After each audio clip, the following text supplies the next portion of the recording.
નમસ્કાર દર્શક મિત્રો, અવર રાઇટ્સ ન્યૂઝમાં આપનું હાર્દિક સ્વાગત છે। પોલીસ સ્ટેશનના લોકઅપમાં આપઘાત।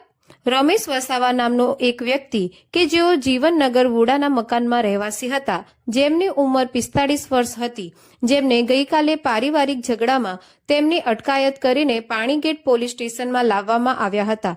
તેમણે પોલીસ સ્ટેશનના લોકઅપમાં પોતાના સ્વેટરની દોરી વડે ગળે ફાંસો ખાઈ જીવન ટૂંકાવ્યું। આ ઘટનાની જાણ થતાં પોલીસ તંત્રમાં દોડધામ મચી ગઈ છે, જે વિષયમાં પોલીસ દ્વારા તપાસ શરૂ કરી દેવામાં આવી છે અને ઇન્ક્વેસ્ટ ભરાયા પછી એસડીએમની કાર્યવાહી પૂરી થયા પછી તેમને પોસ્ટમોર્ટમ માટે પાસે લઈ જવામાં આવશે અને જે પણ યોગ્ય પ્રોસિજર છે તેને ફોલો કરીને યોગ્ય કાર્યવાહી કરવામાં આવશે અને તેને અનુસંધાને આગળ જે પણ પુરાવા સામે આવશે એના આધારે કાર્યવાહી કરવામાં આવશે। પરિવારનો આક્ષેપ છે કે પટ્ટે પટ્ટે માર મારવામાં આવ્યો હતો ગઈકાલે જ્યારે અહીંયા લાવવામાં આવે ત્યારે।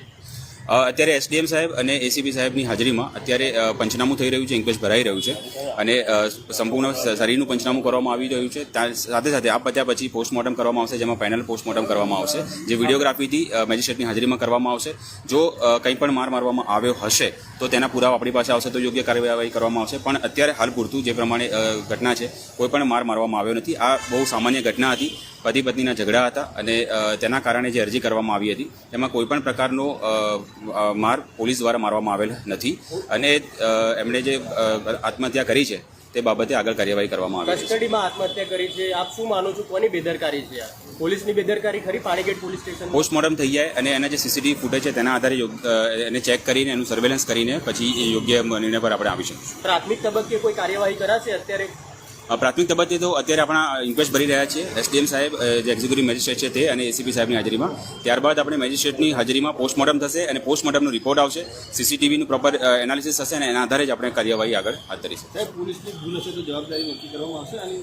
જો ભૂલ હશે, જે પ્રમાણે પુરાવા આપણી પાસે આવશે તે પ્રમાણે આપણે કાર્યવાહી કરીશું। અત્યારે હાલમાં પ્રાઇમા ફસીમાં કોઈને પણ આપણે આક્ષેપ કરી શકીએ તેમ નથી। કોઈ પણ આરોપી જ્યારે કસ્ટડીમાં આવતો હોય છે ત્યારે કઈ કઈ બાબતોનું ધ્યાન રાખવામાં આવતું હોય છે? કારણ કે આ જે પ્રકારે ગળે ફાંસો ખાધો છે ખૂબ ગંભીર બેદરકારી ગણી શકાય છે।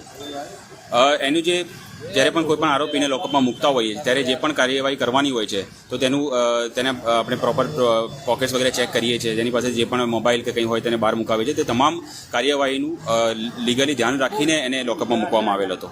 સ્વેટરની દોરીથી આપઘાત કર્યો તો શું એ આ બાબતે ચેક કરવામાં આવે છે કે નહીં? કારણ કે આ પણ એક ગંભીર બેદરકારી જ કહી શકાય। કારણ એ બાબતે અત્યારે એસડીએમ સાહેબ, એસીપી સાહેબ હાજર છે, સીસીટીવી ફૂટેજ આપણી પાસે ઉપલબ્ધ છે, તેને યોગ્ય એનાલિસિસ કરીને સિનિયર ઓફિસરની હાજરીમાં એનું સુપરવિઝન કરવામાં આવશે અને જેની પણ બેદરકારી હશે તો યોગ્ય કાર્યવાહી કરવામાં આવશે। એ પુરાવાના આધારિત હશે। અત્યારે પ્રાઇમા ફસી આપણે કંઈ પણ કહી શકીએ એમ નથી।